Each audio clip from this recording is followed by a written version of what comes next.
So, if there's quite a reason why I haven't even been doing a lot of basketball content. That's because of the political garbage everywhere over the NBA, the controversy, the lack of any source of entertainment, or God, just I mean, the only positive is Miami Heat is up by 3 games to 1 against the Milwaukee Bucks. So that's the only thing that concerns me so far over the entire playoff series. Anything else, I can care less. Like, there's been no semblance of excitement when it comes to even watching an NBA game with some political crap going on, especially over the SJW sense, and too much pandering over to the black community over predominantly black basket sports league like the NBA. Like, and this is just the peak of the absolute insane ignorance and forceful pandering over what the NBA can get through to get a huge demographic of Democrats to even watch your dumb basketball games. It's not that hard, especially when another previous NBA player, two-time league MVP, borderline amazing passer, great ball IQ, amazing multi-year experience in the NBA, and obviously had a history over great head coaches. And you're telling me that this is a semblance of white privilege? I go over a lot of stuff in sports, but I don't go over political issues. I think that I'm beyond that.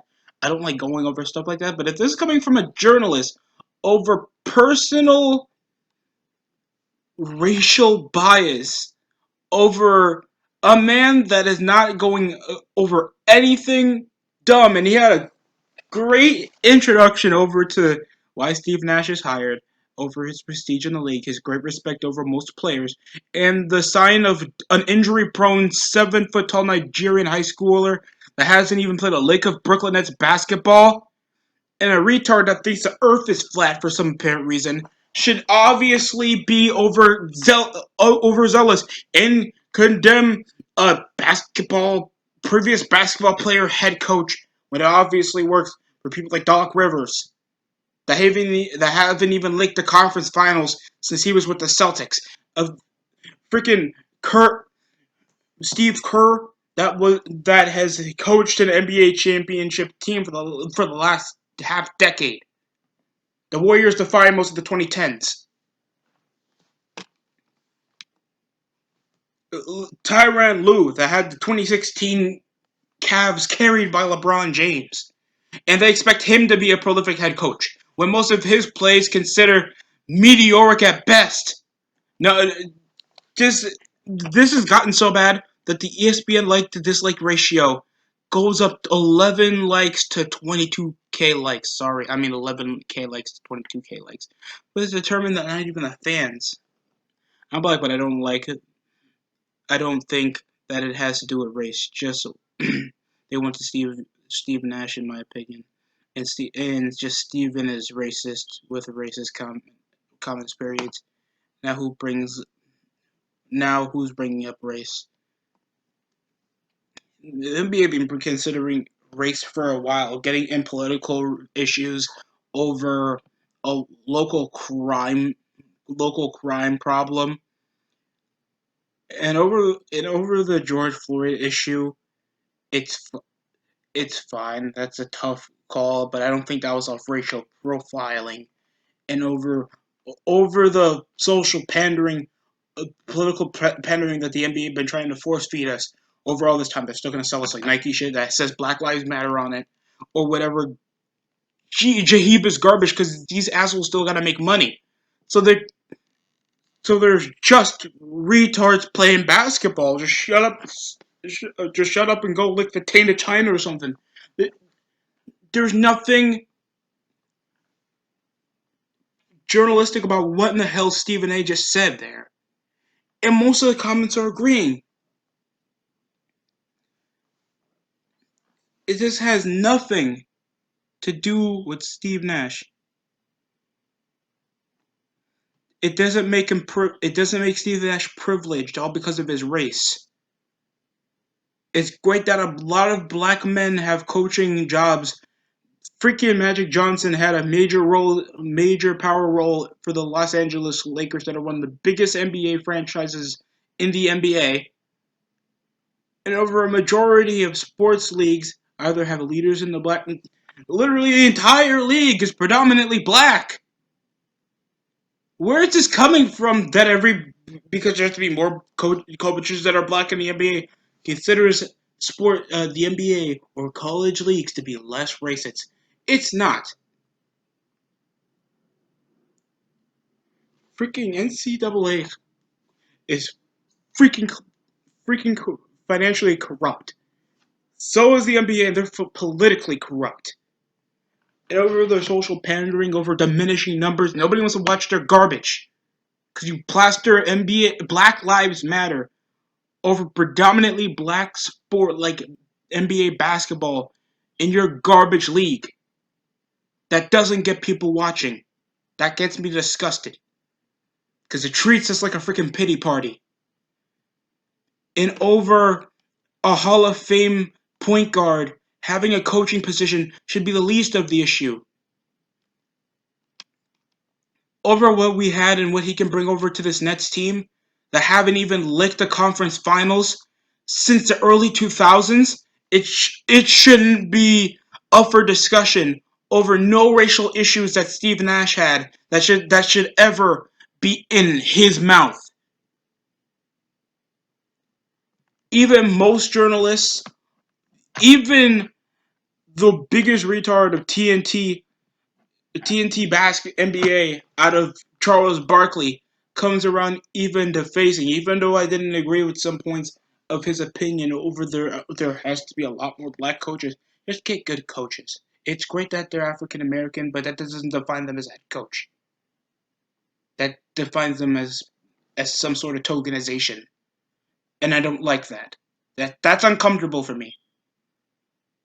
But I like that he called out Stephen A out that there's no good way to say that. That's unnecessary, and it gets me disgusted, man, because I don't like seeing absolute journalists go over racial profiling all because there's a certain amount of races doing this particular occupation, especially over head coaching jobs. That's ridiculous, and it sounds ignorant. That's disappointing coming from a man this highly praised, especially if I bring up the black community, up for talking about basketball. And if it's overzealous debating rants over most of your criteria talking over in first takeover what LeBron James shaves his pubes at, and if he's better than still Michael Jordan in 2020. No one cares about that. That's why ESPN ratings have been diminishing for over the past decade now. Because you guys overly pander to a certain demographic that obviously are not focused on sports, diminish out the sports to pull out a political message and try to pander off to the black community. And it's been like that for years, especially in the Democratic community. And it's so bad. I used to love ESPN. Like I wouldn't go to sleep or do homework before at least I see highlights of a game. Back when I was like high school, when I couldn't wait until what the Knicks, whatever the Lakers, Celtics, whatever they did, I wanted to see a highlight because I liked the commentary. I always wanted to keep up with sports. I mean, I know I had my phone, but it just was cool just seeing the highlights there without me just searching them up. And it just felt like good because it just had like a whole overload of sports in just one channel. And then over just talk box after talk box, and just no semblance of actual knowledge. It just makes the entire comment section disgusted. One of the worst takes from SAS: race has nothing to do with this. Steve Nash is becoming a head coach just tells me I'm getting old. Okay, that had nothing to do with race. Just happens to the best of us, bro. Victim mentality gets boring real quick. It does. I heard white privilege muted it and turned off. Just most of this is taken as like a joke. This is a semblance of journalism. It's a semblance of racial bias. And this is his first time coaching. no sports politics or racial profiling than we not had since Donald Sterling, that actually had legitimate racial issues going on with the basketball players. That had a right to be discussed upon, because that's disgusting.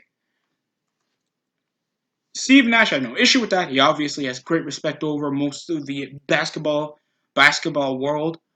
Amazing player back in the past, and obviously has a semblance of knowing his plays and over what he can create over the Nets that have a potential roster to be great if the players can be healthy and they just make the smart moves and get DeAndre Jordan off that terrible contract.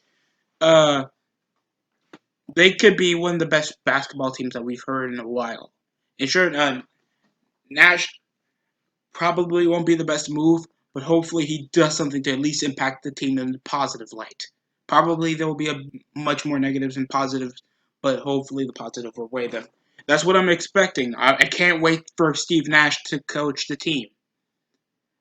This is just coming off two overpaid prima donnas with Kyrie that barely even played half of basketball last season, and Kevin that hadn't even played a lick of basketball since the 2019 NBA Finals. So I don't know where in the hell that's coming from. That Stephen Nash even had that in his mouth, and that just gets me grossed out. Even by hearing that gets me to cringe. But that's a rant, bro. I mean, hopefully he apologizes. I don't forcefully ask for some guy to apologize for something dumb he says in public media, but everybody does that, and obviously it's going to be a short-winded apology because probably he doesn't need it. So, just a straight warning for Stephen A. to fix your damn self. This is even a black man just telling you, don't you dare just put white privilege in your mouth and thinking that you're actually doing anything different. Your journalistic bias and the only reason you're relevant is because you only talk trash about the Knicks. Rightfully so, because the Knicks are terrible. But you have no other journalistic interest in that other than your dying hairline. And that's the only semblance of history we have in your journalistic career. And your crap takes and any top of the line NBA superstar. Don't you dare make this take again. That's just disgusting. Thanks for watching. I think this will be one of my rare rants I actually have on anything. Any race bait I would do, because this is just borderline. Mind me saying this because somehow people have an issue, even though people have different ways of phrasing certain slurs or insults. It was retarded. That's retarded. It's a way I vent it, and it's a way I say it. If you have an uncomfortability with me saying the R word, you can not watch this video. That's your problem. That's not mine. But that's it coming from me.